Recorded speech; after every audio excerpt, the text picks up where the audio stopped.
Flicking on the lights in your home is not so simple in the middle of a war zone. With so much of Ukraine's vital infrastructure targeted by Russia, widespread power outages are the norm. It falls to local crews to restring power lines, all the while under fire.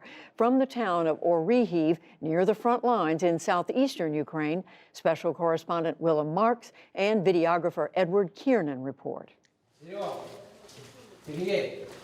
Dmytro Klepcha hurries his men to prepare for the day's work. They change into uniforms, apprehension apparent on every face. Dmytro recently turned 40. For 20 years, he hasn't touched a cigarette. That has changed after the war arrived in his hometown, Orihyiv. But this brief smoke break's interrupted. Another incoming shell. Though safe inside this shelter, the booms keep on coming. A terrifying soundtrack to a Wednesday morning.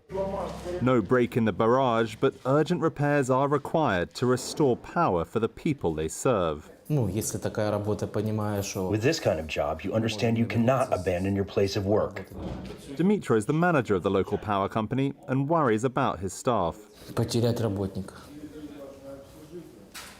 To lose a worker who has a family, kids, wife, this team are all young. That is the most difficult. And every day when my team goes out, when they're working, I just worry so much. For the last half an hour, the shelling here has been pretty constant. And as this team prepares to go out to repair pylons, replace wires, the control rooms just told us that electricity to the entire town has been cut. The engineers start packing up their gear.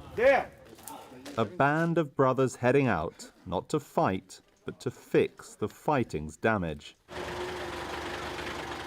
On this day, the shelling's too severe for them to travel into the town centre. Instead, they follow pylons through ploughed fields.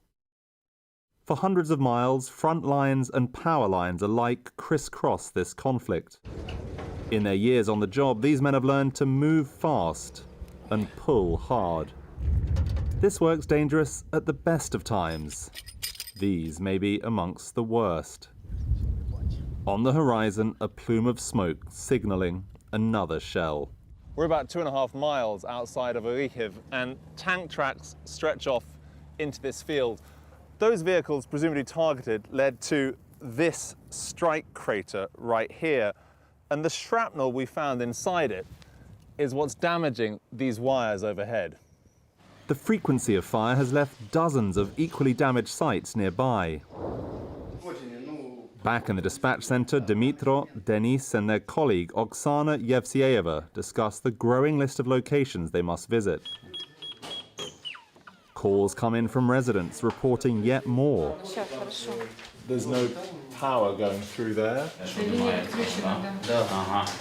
Orihiv's mayor visits each day to warn them where they cannot safely go. We've been coming to Tokmashka 3 times to make repairs, and all 3 times there was shelling, and there was no chance to put up the wires.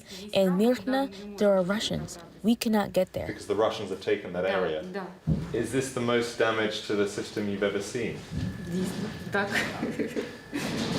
Rattling windows, her new normal. Yeah, you can hear it. On another map, Dmytro explains how the day's drumbeat of artillery has cut off all power. Is the line that's been cut between here and here? Some homes here already destroyed. Many more abandoned, except for the pets. Angelika Zakachenko and her husband Yuri are collecting food to feed their neighbors' dogs. We've come together as never before. We've shown to everyone that this is happening during this time in the 21st century. The war is, of course, terrifying.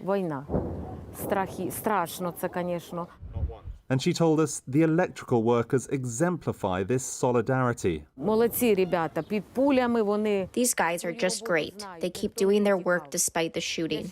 No one fled. I think it says a lot about them that they care about others and not just about themselves. Despite the danger, Dmytro calls his day's work a duty. We all understand, all of us working on the grid,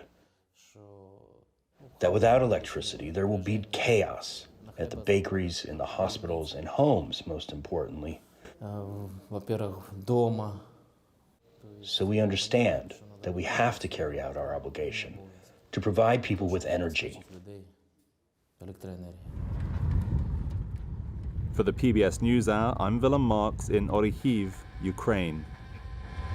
Thank you, Willem. And a reminder, the NewsHour's coverage of the war in Ukraine is supported in partnership with the Pulitzer Center.